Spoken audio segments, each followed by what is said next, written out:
Il arrive au club, il dit « Ok, je prends cette équipe, ne sont pas dans mes plans Ronaldinho, Deco et Samuel Eto'o. » Non seulement il se trompe, et il se trompe profondément. Mais déjà, bon, vous connaissez ce business de la presse, les télévisions, il y a souvent des enfants qui sont beaux, d'autres qui le sont moins. Et moi, j'ai toujours été l'enfant qui était moins beau. Et c'était mon rôle, mais seulement j'avais un rôle très important dans le vestiaire où je pouvais tout dire à n'importe qui en le regardant dans les yeux. J'ai une blessure au ménisque, je prends 7 mois et je décide d'aller faire ma rééducation dans ma maison à Majorque. C'était une erreur parce qu'à ce moment-là, il n'y avait plus le dialogue. Et quand vous avez un vestiaire comme celui du Barça avec des grands joueurs qui ne peuvent pas se parler, il y a un souci. Parce que la force du Barça, c'est que c'était un groupe de jeunes qui aimaient s'amuser ensemble.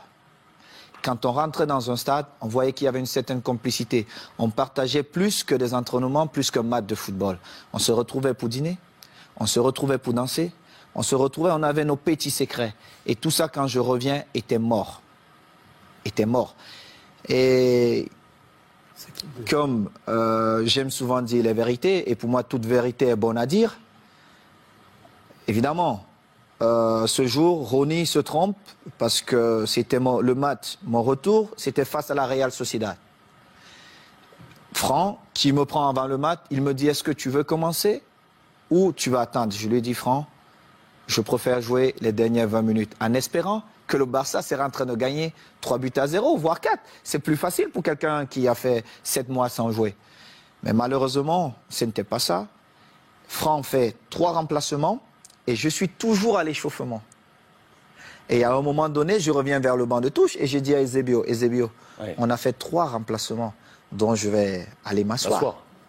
Simple. Moi, je n'étais pas fâché. Je reviens, c'est mon premier match.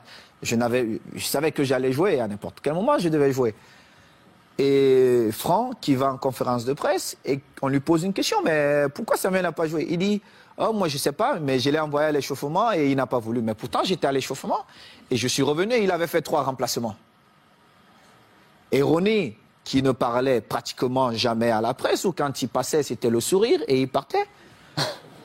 Et il sort une petite phrase. Moi, à ce moment-là, je me dis, mais est-ce que ce mec est normal? Parce que si quelqu'un n'était pas exempt de tout reproche, c'était Ronny. Mais on l'aimait comme ça. Et on le savait. Mais moi, quand je parle souvent à Eden Hazard, je prends l'exemple sur Ronny. Je lui dis, Ronaldinho était le meilleur joueur au monde ou le meilleur joueur de tous les temps. Parce qu'il était incroyablement fort. Mais seulement un joueur qui ne s'entraîne pas tous les jours, au bout d'un moment donné, ça paye cash. Ça paye. Tu peux être Ronaldinho, tu peux être Messi. Si tu ne t'entraînes pas, monsieur Eden Hazard, au bout de 2 ans, on t'oublie. Et le football va tellement vite qu'il y aura un autre gamin qui va naître qui sera encore plus fort. Et c'était ça. Et quand Ronny le dit, moi j'attends le lendemain, personne ne s'excuse. 2 jours après, personne ne s'excuse. Je dis, mais ils ne sont pas bien dans leur tête, eux. Et alors là, je monte au créneau et j'essaie de remettre de l'ordre.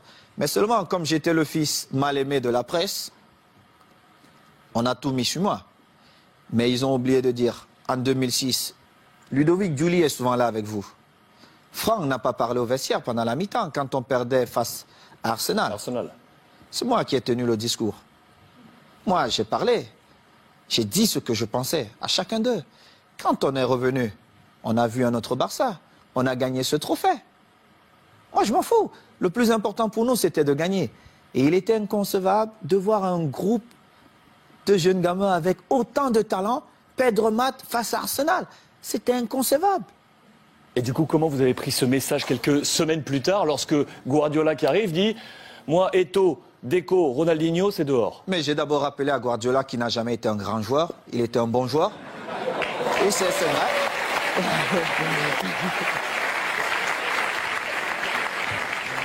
Mais c'est vrai.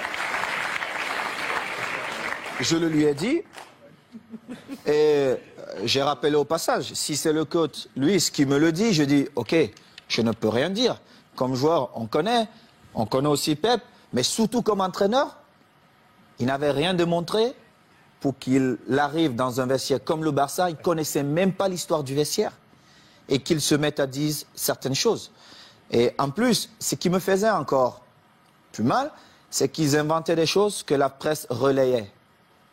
J'ai eu cette discussion avec lui et j'ai eu une très très belle offre pour aller jouer 6 mois en Ouzbékistan où on me payait 26 millions de dollars.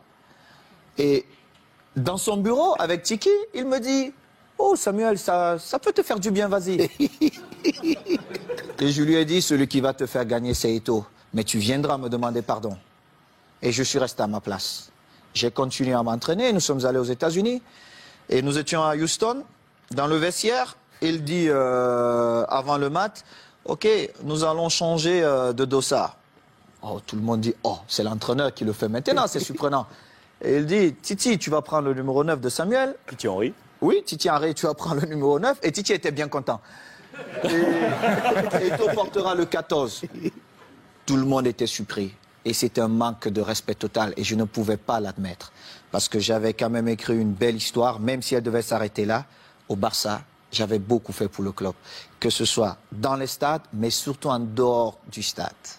En dehors du stade. J'ai toujours été là pour tous mes coéquipiers, pour tous les clubs.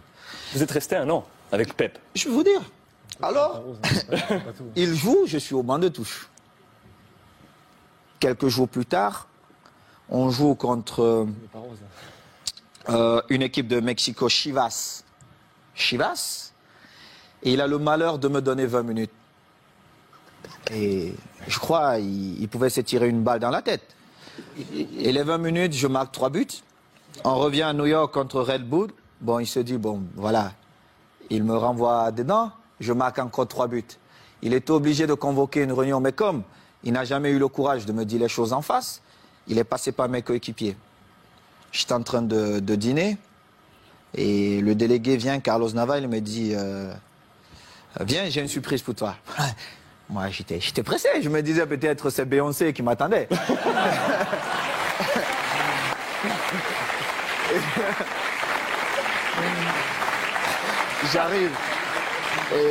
J'arrive dans cette suite et je vois Jorquera, Oleguer, non pas Oleguer, Puyol, Les jeunes du Barça. Léo, André, Xavi et surtout Victor, qui est l'un de mes meilleurs amis. Et Victor Valdés. Victor Valdés. Et je vois Pep qui est au fond. Et mon visage change. Parce que j'étais très agressif quand je voyais Pep. Mon visage change. Il n'a pas parlé. Alors, Makina, Xavi, il prend la parole, il me dit, bon, négro, comme on te l'a toujours dit, on l'a manifesté, on veut que tu restes et il faut que tu trouves un terrain d'entente avec Pep. Et j'ai dit, moi, je ne parle pas à Pep. Il doit me présenter ses excuses parce qu'il m'a manqué le respect ouvertement à plusieurs reprises et je n'accepte pas ça. Moi, si vous ne me respectez pas, je ne vous respecte pas. C'est comme ça, la loi chez moi. J'ai souffert pour être là. Je respecte tout le monde, mais si vous ne me respectez pas, je ne vous respecte pas.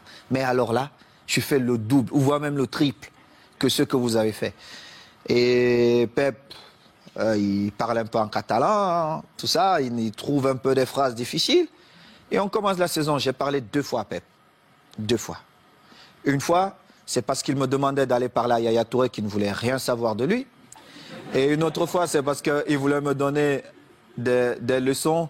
Comment un attaquant devait bouger. Je lui ai dit, mais Pep, tu as été milieu de terrain, tu n'as pas été un grand attaquant. Moi, je marque mes buts comment? Ce mouvement ne devait pas se faire comme ça. Et en plus, on était à l'entraînement. Et moi, j'ai fait un jeu sans ballon pour créer un espace pour Messi qui venait. Et en plus, Léo marque. Il me dit, non, il fallait faire. Je lui ai dit, mais toi, t'es pas normal, toi. En fin de saison, je marque, je crois, 35 buts. Et je marque le but qui nous permet de prendre l'avance face à Manchester à Rome. On se retrouve en finale de Ligue des Champions. Oui, en finale de Ligue des Champions. On se retrouve à la Corogne. Et à la Corogne, je marque 2 buts ce match. Et je devais partir jouer face au Togo avec les Lions. On a un dîner bien arrosé. Moi, je ne bois pas. Mais tout le monde s'est lâché un peu. Et il dit, oh, je vais porter un toast. Et puis voilà. Vraiment, il faut qu'on dise merci à Samuel parce que c'était une saison difficile pour lui, mais il a montré le grand joueur qu'il est. Tout ça. Un beau discours. C'est la première fois où j'ai fait confiance à Guardiola. Mais cela m'a coûté mon passeport pour l'Inter de Milan.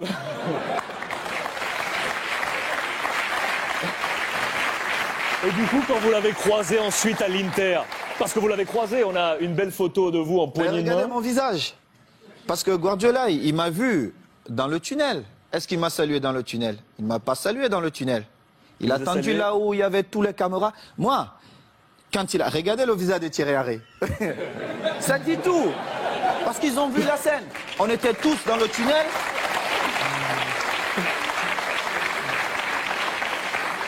Regardez Léo Messi. Regardez le visage de Léo Messi. On était tous dans le tunnel. Il ne m'a pas salué. Il a attendu quand il y avait toutes les caméras pour venir me tendre la main. Évidemment, je ne pouvais pas refuser. Parce que le mal-aimé ou l'enfant détesté, on devait dire, ah, voilà, Samuel a encore fait des siennes. Mais seulement, les gens ne connaissent pas les dessous. Parce qu'il aurait bien pu me saluer dans le tunnel. Moi, j'ai eu des différences avec le code lors d'un match espagnol de Barcelone. Je ne sais pas si vous vous rappelez. à Majorque. Mais j'ai beaucoup d'estime pour le coach.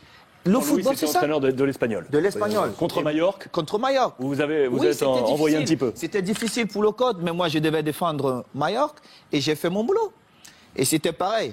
Donc, c'est une histoire comme ça. Mais bon, après, on s'est retrouvés, Pep et moi, on a fait la paix.